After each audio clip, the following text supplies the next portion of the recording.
The president's comments about Haiti, El Salvador, and countries in Africa is sparking growing global outrage. During an immigration meeting yesterday, a bipartisan group of lawmakers, the president reportedly said, "Why do we want all these people from thole countries here? We should bring in more people from places like Norway." Well, this morning, the president reacted on Twitter, writing, "The language used by me at the DACA meeting was tough. But this was not the language used. What was really tough was the outlandish proposal made, a big setback for DACA." He went on to say, "Never said anything derogatory about Haitians other than Haiti is obviously a very poor and troubled country. Never said, take them out." Here to discuss the foreign diplomatic impact of this comment is PJ Crowley, former Assistant Secretary of State under President Obama's administration. PJ, what are your thoughts on the president's comments, and what do you think it can mean for particularly Secretary of State Rex Tillerson and even the entire State Department? Well, it puts anyone who is representing the United States around the world in a very difficult and awkward situation. Let's think of the American reputation as a financial market. And right now, because of the president and his comments and his tweets, our reputation is in recession. And with that, our ability to positively influence the world is in decline. You worked at the State Department. How difficult is it really, PJ, for a situation like this when you're talking about the role and the job that diplomats play?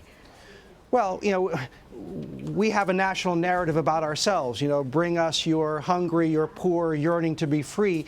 And the president is destroying that narrative in the eyes of many around the world. And it makes it very, very difficult for the Secretary of State, for diplomats to represent the United States in this kind of environment, not knowing from day to day or hour to hour, what the president's going to say, what the president's going to tweet, and the turmoil that those comments will undoubtedly create. You say we don't know the turmoil and what could happen, but do you really see countries distancing themselves over the president's comments, especially as we've heard various reports of comments he's made in the past? Do you think they can separate that from President Trump and from, the entire country as a whole?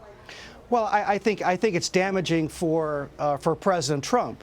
Think of that moment with Margaret Thatcher and Mikhail Gorbachev, where Thatcher said, this is a guy that we can do business with. The world is taking the exact opposite conclusion with respect to President Trump. This is a guy that they are distancing themselves from. And even if we move from rhetoric to action, the president spent the first year, tearing things down. He withdrew the United States, from the Trans-Pacific Partnership, from the Paris Climate Agreement, and the world is not waiting for him to decide what's better. The world is just moving on without him. Do you think the White House feels any need to sort of come around these comments and to try and rise above it, especially with African countries in particular? Do you see them doing any sort of outreach? Well, it'll be interesting to see, how those within the Trump administration respond to this particular moment. We had, a number of figures within the administration criticize the president directly about his comments from Charlottesville, Virginia last year. The Secretary of State did that. It'll be notable to see where the Secretary of State, takes the president to task and says, this is not how we view the world. And Mr. President, your comments are reducing the ability of the United States to positively influence events around the world. PJ, I want to ask you also before you go about the White House's decision today announcing the Iran nuclear deal waiver. They're going to sign it one more time, they say, before potentially abandoning it. What do you make of that? Well, I think it was the right decision. I think that right now we're in a very, very fortuitous place regarding U.S. policy. The Trump administration has decided to, confront Iran, and there's plenty to confront Iran about. The recent protests and their crackdown on freedom of expression, their malign role in the war in Syria.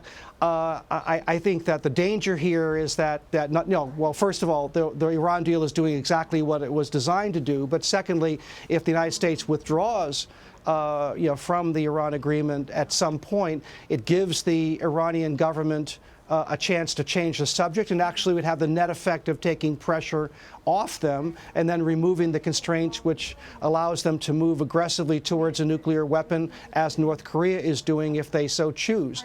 So I think it's important for the administration to understand that the Iran nuclear agreement enhances its policy. It doesn't undermine it.